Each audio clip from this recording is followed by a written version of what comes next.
All right, welcome to the Lowdown, brought to you by Unibet. I'm Dev Sahni, and I am delighted to be joined by Simon Jordan's #1 ranked UK boxing promoter. It's, of course, Frank Warren. Look at you, Frank. You can't stop smiling. I'll just say it's all quite amusing, all this. But anyway, it is what it is, mate. How are we doing? We missed you at the press conference, the Zach Parker, John Ryder presser earlier this week. Are you all right? Yeah, I'm okay. Bit of a little bit, just a problem with my back, and it's a recurring thing. But yeah, I'm all good, mate. We need you back to your best. Talk to me about that fight then. John Ryder, Zach Parker, huge opportunity. For both guys, really. It's a WBO interim super middleweight title that's on the line. Talk to me about the fight and the significance of that belt. Right. First of all, it's a great fight. You've got Zach, and well, you know how I feel about Zach. I think he's a tremendous prospect. I'm so pleased that we signed him up. He seemed to have gone under the radar, and he's had some good wins with us, some impressive wins, and got himself. He's in there, and he's in that #1 spot. Obviously, we worked very hard to get the Andrade fight. Twice we won purse bid for it, and that all then fell by the wayside. And John is the next guy in, which I think, for me, I think it's a better fight. Styles make fights. He's not a runner. He comes to fight, the same as Zach. Two British guys. I think he's had some really good fights over the last few years. That one we had with Callum Smith, yeah. With Callum Smith, I thought that was a cracking fight. There was nothing in that. A few people felt he'd done enough to get the nod. He beat Jacobs, and a really, really good. That was a great win for him. So he's a very competent guy at world-class level. And I think the spice for this is that for him, it's probably his last chance at getting a crack at the world title. And what I mean by that, he wins this fight. If he wins the fight, whoever wins it, they become the interim WBO interim champion, which means they're the mandatory to Canelo. So Canelo's going to make a decision soon whether he's going to be fighting, whether he's going to defend his title, or he's going to move up and stay at light heavyweight. So whatever happens, the winner of the fight's in a tremendous position. And that's what it means for him. So everything's on the line for both fighters.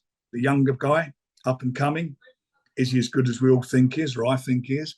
And John Ryder, what's he got left in the tank? And is he going to take him to school? We will find out. But it will be, whatever happens, whatever the result is, it's going to be a cracking fight. There's no doubt about it. And in terms of the winner, then, it sounds like it's in the hands of Canelo, as you say. It's kind of up to him. Do you want to stick around and fight your mandatory, or are you going to do your own thing and vacate and appoint a new world champion? But tell me, on Canelo, is it realistic? Do you feel as though he may well stick around for the winner? Because they've talked about how when he lost to Bivol, maybe Bivol was too big. So maybe his days at light heavyweight are numbered, and maybe he's going to stick at super middleweight. Is he a realistic outcome awaiting the winner of this fight? Well, reality will set him for, at the end of the day, for Canelo. He's got to make a decision. And whatever his decision is, the ideal world is from our perspective and Zach's perspective, is that he wins the fight and he does stick around. Because I think he's dipping. And, maybe it's the right time to take it, to fight. If he doesn't, then he's world champion anyway. And there's some great fights that still can be made. And could Pride Parker wait for this, Frank? Could you lure Canelo Alvarez over to Derby? Is it possible? No. I mean, look, I'm not going to do like what other people talk about. We're going to bring him here. Of course, we're not going to be able to bring him here. We can't. He's a major. He is, with the greatest respect to both the guys. He's the attraction and brings huge revenue. And we all understand that. That's how it is. Realistic, but to get the opportunity, and I'm thinking from Zach's perspective, to get that opportunity, for me, it's not like I thought like a few years ago. This is going to be a real tough fight. I think he's there's around the edges. I think he's not looking the fighter he was. And in terms of this fight itself, then, of course, working alongside Matchroom, who represent John Ryder, how are you finding that? And could it be the start of something, Frank? Well, I don't know, say working alongside it. We've agreed to terms. I mean, we agreed to terms because we made them an offer, a great offer, and it was done very quickly, basically because John Ryder told them to do it. So they did it. So it had to be done. And that's it. You know, all I want is a good show. I don't care who we work with, as long as we get it, as long as we deliver for our fighters, and that's what we're doing. Are there any other fights that kind of catch your eye? Obviously, you know, John Ryder's with Matchroom. We tried to do the Anthony Joshua fight, but you've got Daniel Dubois, you've got Joe Joyce, they've got Anthony Joshua. You know, are there other sort of cross promotional fights that get you thinking?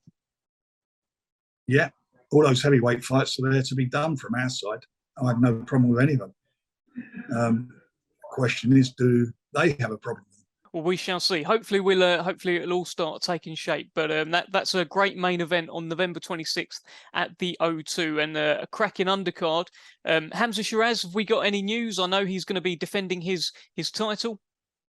Yeah, we've issued a contract to a fighter, and we're waiting for it to come back. And hopefully, expected it last night. I was hoping we could announce it this morning, that because of the time difference, well, certainly it's not in yet. So hopefully we get it in today and we can put it out. But he's in the good fight, and again, you know, he's making a good night. He's making a bit of a reputation for himself. He's doing extremely well, and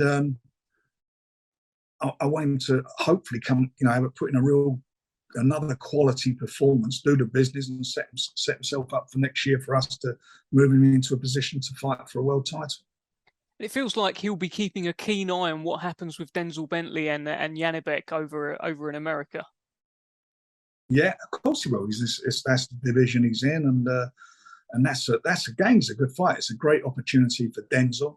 I think Denzel's got a really, really good chance there. I know he's going to the other guy's back. Well, he's going to America for the fight, and he's with an American promoter. But I genuinely feel he's got a great chance there. Have you spoken to Denzel about this? I mean, obviously there must have been discussions before collectively saying, yes, let's do it. Let's take this fight. How's he feeling?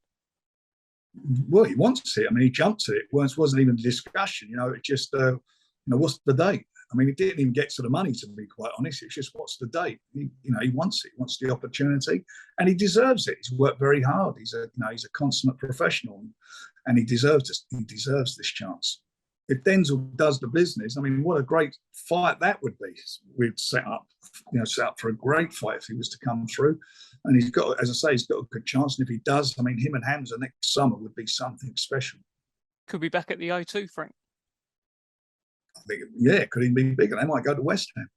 Oh, maybe I've played it down. East End boys. East End boys. Yes, they are. Also on that show, Dennis McCann. I know he's one of your favourites. Look, he's one of everyone's favourites. Feels like a bit of a step-up fight. Commonwealth title on the line, and it's Joe Ham, former Team GB guy. Good fight for Dennis. I think it's an excellent fight for him, and I think it'll bring the best out of him. He's matured a lot. Obviously, he's got older, but he's matured a lot physically. And I like what I'm seeing with him. I thought he fought really well last time out. He's married now. He's got a baby, so he's got a lot of responsibilities. And you know, I just think he's a quality act, and I really, really enjoy watching him fight. And if he comes through this one, he's going to set himself up for some big fights next year. How impressed were you last time out when he became the first man to stop James Beach? Very much so. Very much so. I mean, he really did. He worked well. And James is no slouch, and he did what he had to do. And I thought it was, I thought it was an extremely good performance. It sounds like he's keeping an eye on what's happening in his division, as he should. And you've got, of course, Liam Davis against Jonut Baluta in Telford. And Dennis said that he's got his eye on the winner as long as Frank puts his hands in his pocket. So your reaction to that, Frank? I'm sitting here at the moment with my hands in my pocket. my problem is they keep putting their hands in my pocket. Listen, it's a great fight, and if we do make it between the two guys, of course they deserve to get well paid. Both of them do. Absolutely. It's a good fight for the fans. Absolutely. Well, also on that show, Sam Noakes. This is another Commonwealth title fight. Sam Noakes is 9-0 with 9 knockouts. Can he get to 10, Frank? Listen, he's been unbelievable, hasn't he? I mean, he's powerful, and he's done brilliantly, Sam. He's he's non-stop action, and he's a class act. There's no doubt about that. He's got a tougher fight. It's a tough fight for him, but I just think he's at the moment he's on such a roll, and it's going to take someone special to beat him. That's for sure. And again, if he comes through and looks good in this show, he's going to be setting himself up by the end of next year, where he'll be in a position where he'll be up in the top 5 in a couple of these governing bodies, provided he keeps winning. He can keep winning because he's an excellent fighter. He's not just a big puncher; he can fight as well. He can box. And this Commonwealth title, I mean, it's in recent years it's been held by Joe Cordina. Luke Campbell's had it, and back in the day, Amir Khan, he was a Commonwealth champion under your guidance as well. It's a significant step forward for Sam Noakes. Yeah, it is. I mean, it's a recognised title, and as you say, all those guys have sort of preceded him and done the business, and all went on to went on to great levels, didn't they? They all won world titles. So let's hope that's going to be the path also for Sam. And I think it could be. Well, there's Pierce O'Leary as well. He's a stablemate, of course, not just in the gym, but with Queensberry as well. He looked impressive last time out. Oh, he did. He did. I mean, he's powerful. He's a powerful puncher and a great addition to our boxing, all our boxers. I really do like him.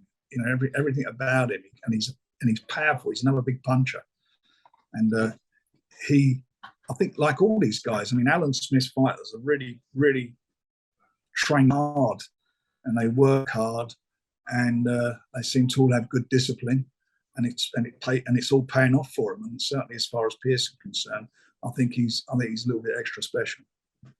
And he's fighting for his first professional title. It's a WBC international title. Fans are like, "Oh, what are all these belts?" But I click on that belt on BoxRec, right? I look down, and some of the names that have had it: Ricky Hatton's had this title, Miguel Cotto's had the title, Malignaggi. It's a stepping stone title, right? If you're going to go on and do big things. Well, it's a bit more than that. Obviously it's that, but it also gets you a ranking in the top 10. That's what it is. That's all about. Are you good enough to be in the top 10? And that's why it's great. The other thing about it is that the fighters are involved in 10 or a 12 round, depending which international title you're fighting for. So you're involved in early in your career in a champion. You're going into the championship rounds. I'll go back when I started out this, but some of the British guys never fought for a title. Still had like 20, 25, 30 fights in the early days. These guys are fighting for titles now after 10 fights or in 10 fights. So it's a great step up for them. They are moving faster than their counterparts did years ago, as far as rounds are concerned, duration of fights. So it's that they are good, and they're great experience for them. It's defending those titles. It gets them used to, obviously, the distance that they'll be fighting when it does come down to fighting for the actual world title itself. Well, speaking of defending titles, of course, there's no bigger title being defended than the WBC World Heavyweight title, as Tyson Fury and Dereck Chisora lock horns on December 3rd. Frank, 50,000 on day one. I mean, he's quite a big star, isn't he, Tyson? Well, he is. I mean, he's crossed over, and he showed that in his last fight, where they sold 94, or we sold, I should say, or he sold 94,000 tickets. I mean, and he was the only guy at the press conference on the day we announced the fight, and sold out on the day we announced the fight. For us to go to Tottenham at this time of the year was a bit of this hard decision for us to make, but we made it, and we've obviously made the right decision. And we've in Dereck, as much as there has been some criticism from certain quarters about the fight, the fact of the matter is people are buying tickets for it. 57, I think it's 57 or 58,000 now.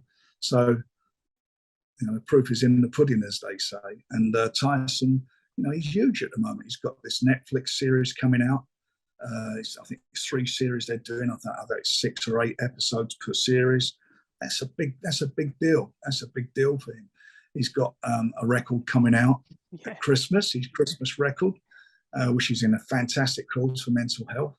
And he's got his third book coming out. He's a best-selling author, so he's got his third book coming out as well. So, this guy is, he's a star. That's what he is. He's a star, and it's all because of boxing and obviously his personality and how astute he is. He's a clever man.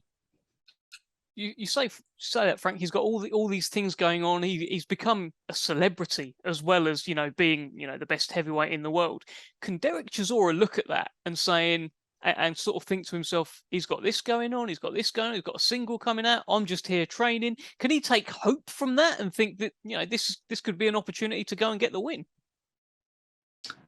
I don't even know where to think that. I mean, his hope is that he's not going to outbox him, in my opinion. He's not going to outbox him. The only way he's going to beat him is to knock him out, and that means he's going to have to come to fight. And big guys get caught, they go over, and I've read the trade magazine saying I would say that. Well, of course I'd say that, because that's what happens if they get clips. They're big men, and that for me is the only way he's going to beat Tyson. Being realistic about that, that's my opinion. I don't think he's going to outbox him, so you're going to get a war. And Tyson's style's changed over the years. Where he used to be, he's boxed a lot on the back foot. He doesn't now. He stands and trades, as you've seen with Wilder, and he stands and traded with the hardest punching heavyweight out there. So I don't think he'd be worried about standing toe-to-toe with Dereck. So it should be it's going to be a shootout while it lasts. That's what it'll be. Could it be the most entertaining fight out of the three? Because that's what it sounds like. We've seen the second fight 8 years ago where Tyson just picked him off. It wasn't the most entertaining fight. You just watch one man completely outbox another. I don't agree with that. I've read that and people saying it. I think the second fight was very entertaining. I think in as much that you see a consummate boxing performance from Tyson. And remember, I was in the other corner. I wanted Dereck to win. And I got him into a position of where the was going to fight Klitschko, and he done a job. And Dereck didn't get off from round one. He just didn't get off of it. And I do think that Dereck is a different fighter from there. He's obviously got a bit more nous about him. He has, and I look at. I think being realistic, Tyson's made the point. I think when you look at Dereck against Usyk, there was nothing in that. I mean, it was quite a close fight. And then you look what Usyk then went and did against Joshua twice. So he done okay. He had those real tough, but quite evenly matched fights with Dillian Whyte. The first one, I thought he won it, and the second one, he was winning it until he got clipped. So that's where he beat Pulev in his last fight. So it is where it is. Is it the fight we wanted? And I'm going to be very honest. No, it's not.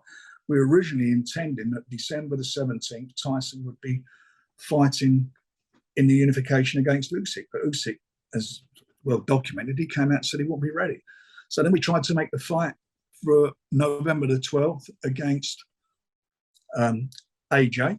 And we worked very hard, and he said he won't be ready, but he'd be ready by the 3rd of December. And we looked at that, and Tyson made a calculated gamble that he didn't want to risk losing the Usyk fight, and that's going to be at late February, early March, provided he wins, and provided if he had beaten AJ. So he agreed to go with that. But as we all know, that all fell apart because they changed their mind. And we had to then make another fight. We weren't negotiating with Dereck Chisora whilst we were negotiating with Joshua. They had the same management team, 258. That happened afterwards. And then we made fight. And it weren't negotiations because I picked the phone up. After that all fell apart, I picked the phone up to Dereck, and then obviously his management team and his lawyers got involved from there. But I picked the phone up and spoke to him direct. So there was no negotiations going on simultaneously. That's bullshit. How is your relationship with Chisora? Because you said there you picked up the phone to him. Essentially, you made this fight and then it all got sorted out. But it started with a conversation, right? Of course it did. But I'd seen him, I bump into him every now and then when I'm down in London, a restaurant I go to. He drives by or he pops in, and I sat down with him a couple of months ago, or whatever it was, 6 weeks ago, when we had a coffee. He came and sat down. In fact, I was with Bob Arum. He come and sat at the table. Another time I was down with my wife. He come and sat down then. and we talked and whatever, not about, just about things in general. And if you remember, we were trying to get an opponent for Tyson for the 12th of November, and Tyson and him had spoken together, but then he changed his mind as to how much money he wanted for the fight, so it just didn't happen. And obviously, as I've just mentioned, we moved on to other things. Very friendly, and then I had that conversation. Eventually, the fight was made, and the next time I see him was obviously at the press conference. And at that press conference, it didn't look particularly friendly. It seemed like there was a little bit. It could have been, but it turned out at the end it wasn't. And that was because when he came in, I said, listen, we need to promote this fight. We've got to really work hard. You're getting paid a lot of money. And he turned around and said, what, to make you more money? I said, no, to pay your purse. That's what we're paying you for, to promote the fight, to get involved and do it. That's your obligation as well as fighting. And then I got quite annoyed about him, and I told him he's going to be his team, and I told him what was what. And then we sat down, and he said there was a gagging order on him, which is totally untrue. There was no gagging order. What he was at, he wanted more money to participate in the press conference, and I'm sure I am not going to be paying him money to tip a table up. That's just all bullshit, and I was not going to do that. That's not where I'm at. It's not what I'm going to do. I know other people do that stuff, but I don't. Well, that would have involved him throwing the table that I was sat on with him. So I have to thank you, really. Well, you do. I'll dock it from your wages. One of the questions out there about this fight, Frank, and it's being asked again because Shane from SJAM is saying that Joe Joyce would have been available for December 3rd. What is your understanding of that? Why is it Dereck Chisora, and why is it not Joe Joyce on December the 3rd? Well, first of all, I don't know what Shane's role is there. All I know is we deal with Adam Morley, who's his manager, and Joe directs. And I had a video call with Joe and Adam before he flew out on holiday. Prior to that, though, if you remember when he had his fight, there was talk about that with Tyson, and he said he couldn't go into a back-to-back camp, having just trained very hard for his fight against Parker. And you get that, he needed a break. They're his words, not mine. And cut a long story short, he said afterwards he could have fought on the 17th, but he'd have fought on the 17th. That would have jeopardised the fight with Usyk. Tyson would then be in a position where he couldn't be into a back-to-back, and we'd have lost the opportunity because Usyk would have had to defend his title for one of his mandatories. So that was it, and that was it. Anyone to say anything different is bullshit. I don't know why Shane is saying what he's saying, because he was not available for the 3rd of December, and he shouldn't be saying that. And I'm sure his manager will confirm that, because we had those discussions. And we also went further than that, and we said that what we want to do next year, because this is what Tyson said, by the way, as well as Joe, we want to do the fight next summer. And we're all good for that, provided obviously Tyson beats Dereck Chisora and provided he beats Usyk. So it feels like Joe could end up having a shot at all of the belts. Joe will fight for the world title next year. And that's it. That's what will happen. He's going to defend his interim title in February, and hopefully we can get it on over the summer. What sort of opponents are we looking at for February for Joe Joyce?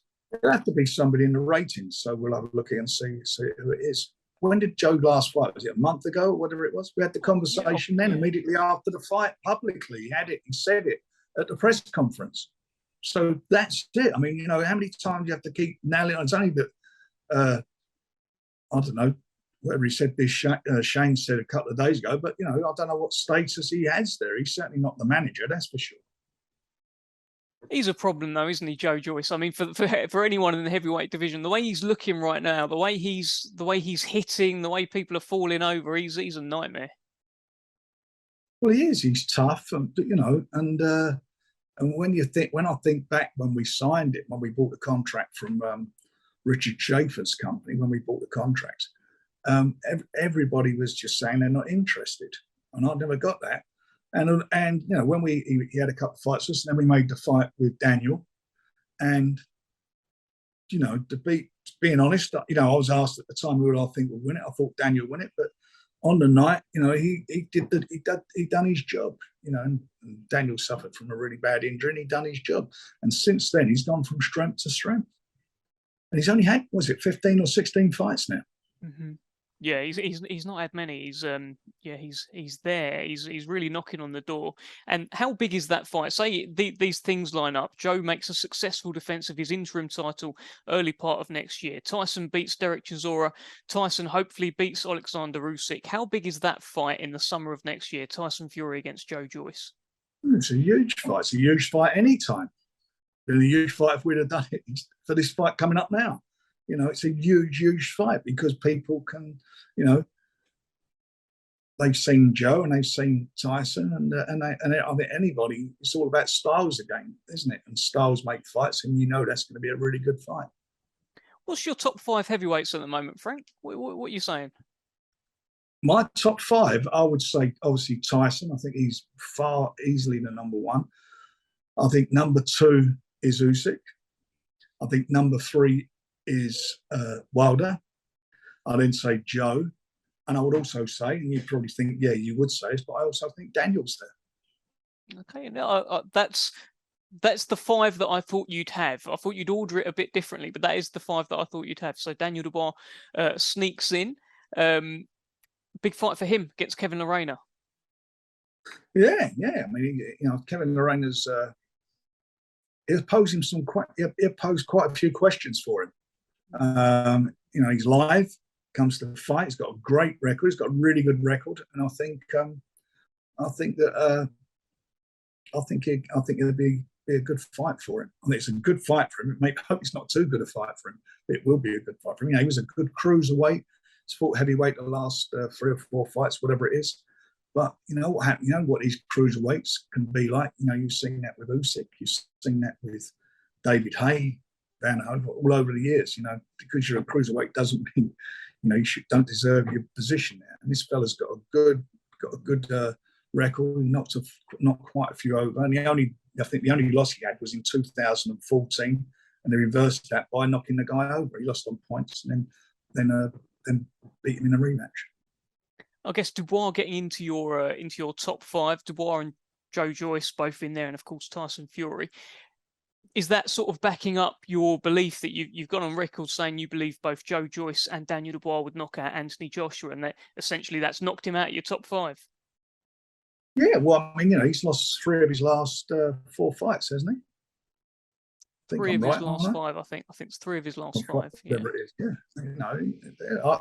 Look, that's mine. I mean, everyone, I'm sure there's plenty of people that say, "Well, does he know what he's talking about?" But I just think both of them have got the beat, and I think AJ's is. I think he's there for there to be taken. I really do. Well, he has been taken, but I think he's very vulnerable. Well, that comment was put to Eddie Hearn, who was asked to react to that. What do you think about Frank saying that Dubois and Joyce would both knock out Joshua? And he said they could be fights for next year. Good. Well, then let's hope we can do the same we did with John Ryder.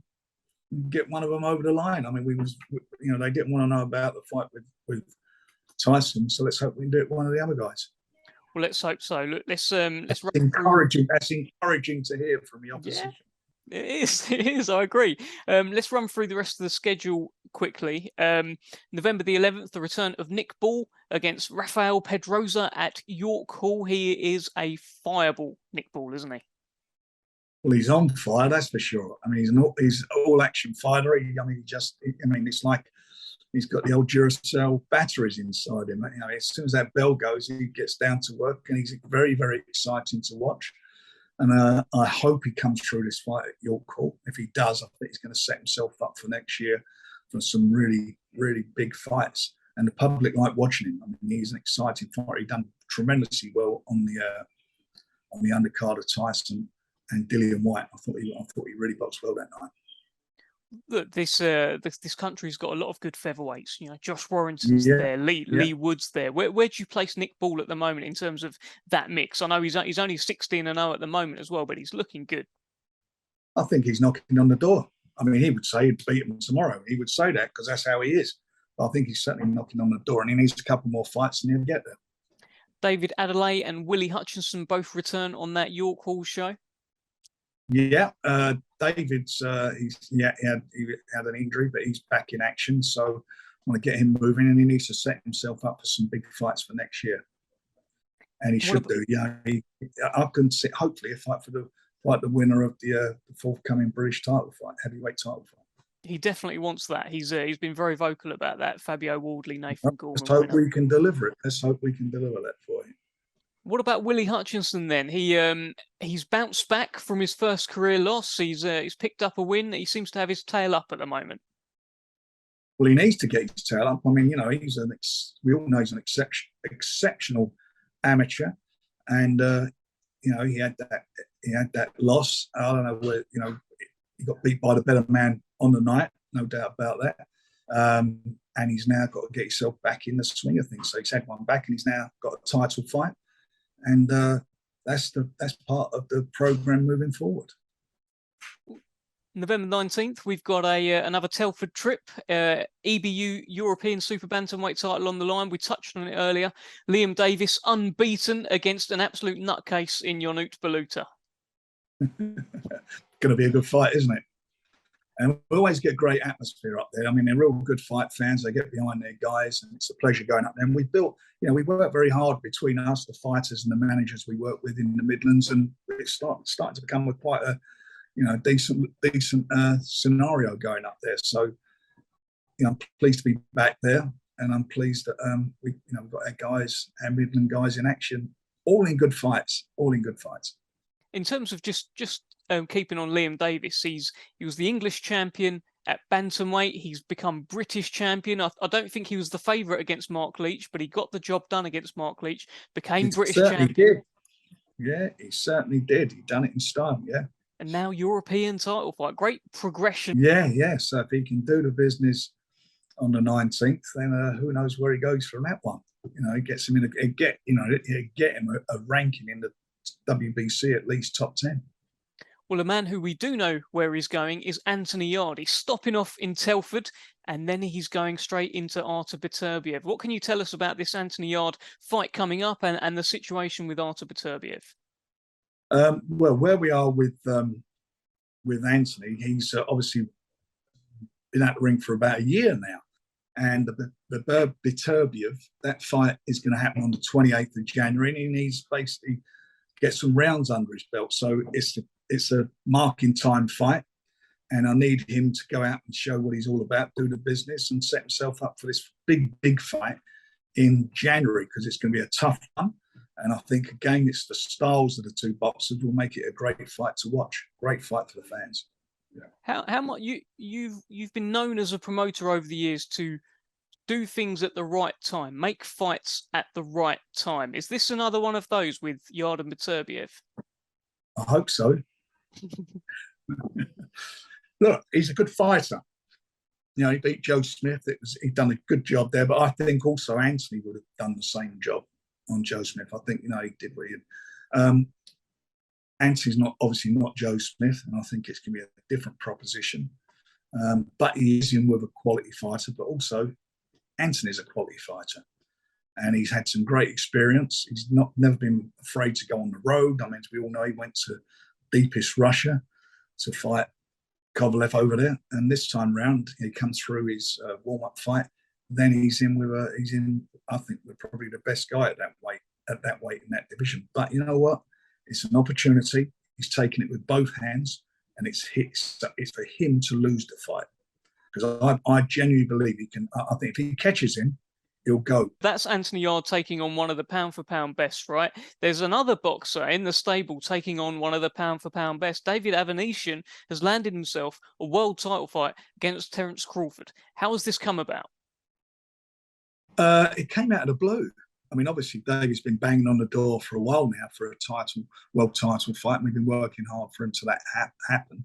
But it just came about, and we just seized the moment. Look, he's 32 years of age now. He's a tough guy. He can punch. He can look after himself. He's in with probably the best, as they call him, pound for pound fighter in the world. And he's going to his own backyard. But he's very confident. He's always been on the road, and he's got a good chance. he's got a good chance. Listen, he ain't going up there. He ain't going there to make up the numbers. That's for sure. No, tremendous. And look, Neil Marsh is, he's singing your praises every interview at the moment, saying, "Look, Frank just keeps delivering for us." Zach Parker, David Avanesian. What's it been like working with Neil? He's all right. He's very professional, Neil. And he's very good with his fighters, and they're all well prepared for fights. He's very professional, and he's sensible. Sometimes it's give and take in negotiations, and you have to reach an accommodation to make things work, and he understands that.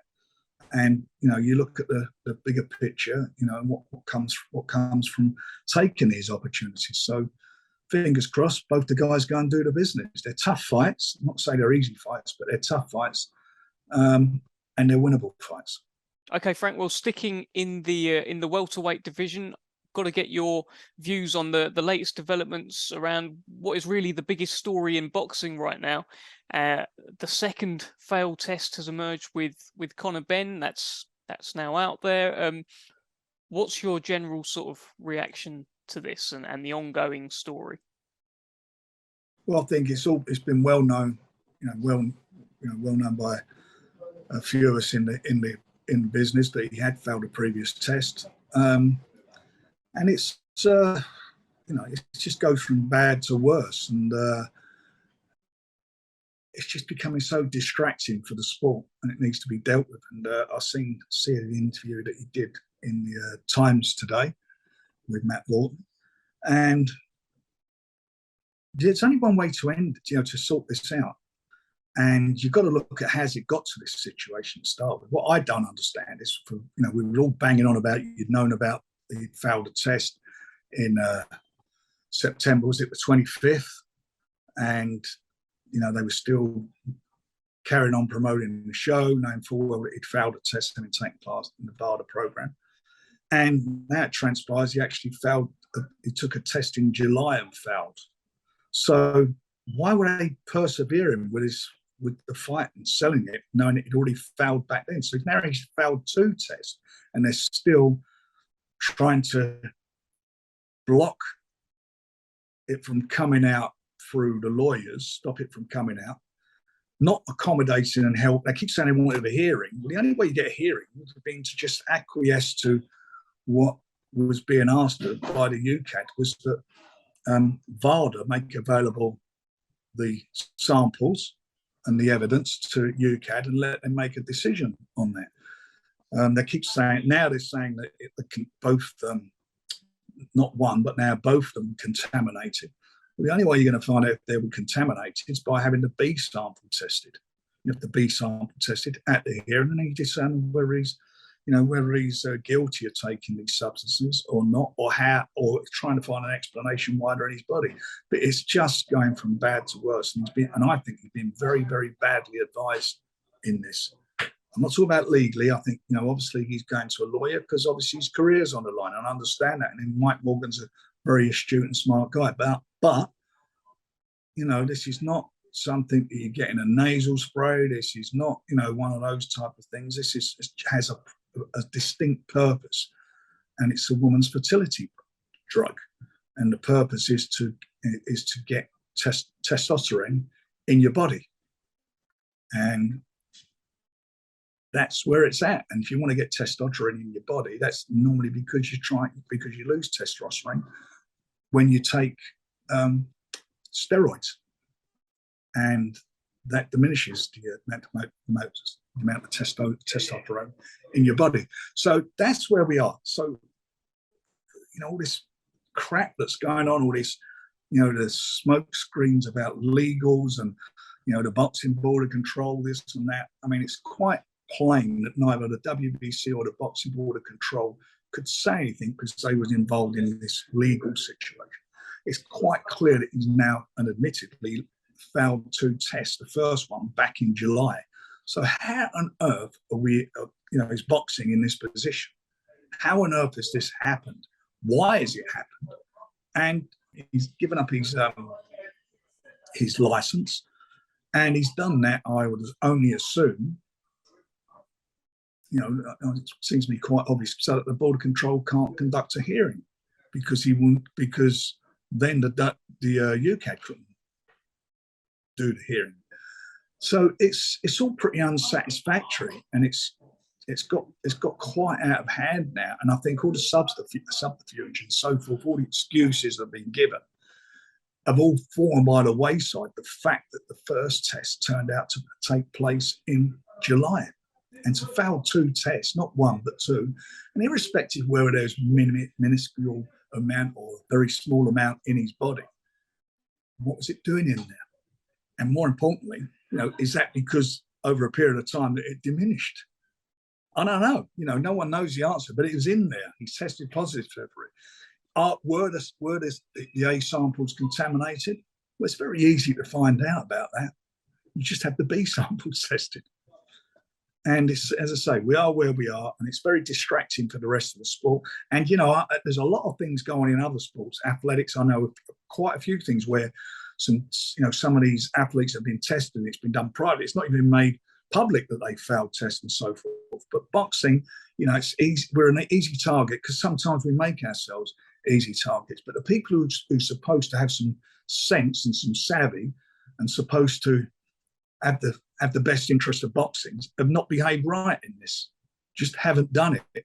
To have kept on promoting this fight with the information they had is totally unacceptable. And the fall guy for this is obviously going to be Conor Benn. But he must have got the drug from somebody. Somebody must have advised him to take him. So that's the vicious circle that's in. But if he wants to clear himself, then just get the hearing on and let an independent body, UCAD, deal with it. The Border Control won't deal with it. UCAD deal with it, and let them have everything appertaining to this and deal with it. Well, he's of course maintaining his innocence, and one of the quotes out there is, "Why would I pay all this money for VADA testing if I'm going to be doing this?" Well, he had to pay money for VADA testing because he is part of the WBC Clean Athlete program. If you remember, in January they took him out the ratings, and the only way you get in the ratings is to have the test. Now, I don't know whether he paid for the test in July or whether that test was part of the Clean program. I don't know the answer to that. I have no answer. Did he pay for it, or was it paid for by promoters, or did it come under the WBC? We don't know these things. But irrespective of that, whether he paid for them or he didn't pay for them, the answer, the bottom line is they were both found to be positive, and that's it. And the fact that we are where we are now, or he is where he is, or boxing is where it's at, is now down to the fact that there hasn't been a hearing, and that the reason there hasn't been a hearing because there's been a reluctance to have the hearing, and that can only come from one area. And you want to kill the contamination argument in one. It is so easy to do. Just put the B samples in. Just put them in, and then if they concur with the A samples, then obviously they're not been contaminated. And if that is the case, then he's obviously got to explain how twice on 2 occasions that he's had that PED inside him. What do you make of comments that he says he won't be fighting under the British Boxing Border Control again, and he feels as though they've got it in for him? Well, how have they got it in for him? I mean, he failed 2 tests. And, he said, correct me if I'm wrong, the same guy said that the board sat on this for 2 weeks, or whatever it was, from the 23rd of September, wasn't it, up until a couple of days before the fight. The reason it's not they sat on it, there was obviously, in my opinion, I don't think I'm wrong, was because there was lots of letters flying backwards and forwards between legal letters trying to stifle this. That's a fact of life, trying to keep it, prevent it from coming out. But it wasn't, they didn't sit on it. People weren't sitting on it from the 23rd of September. They've been sitting on it since July. Since the test took place in July, or whenever that result came through.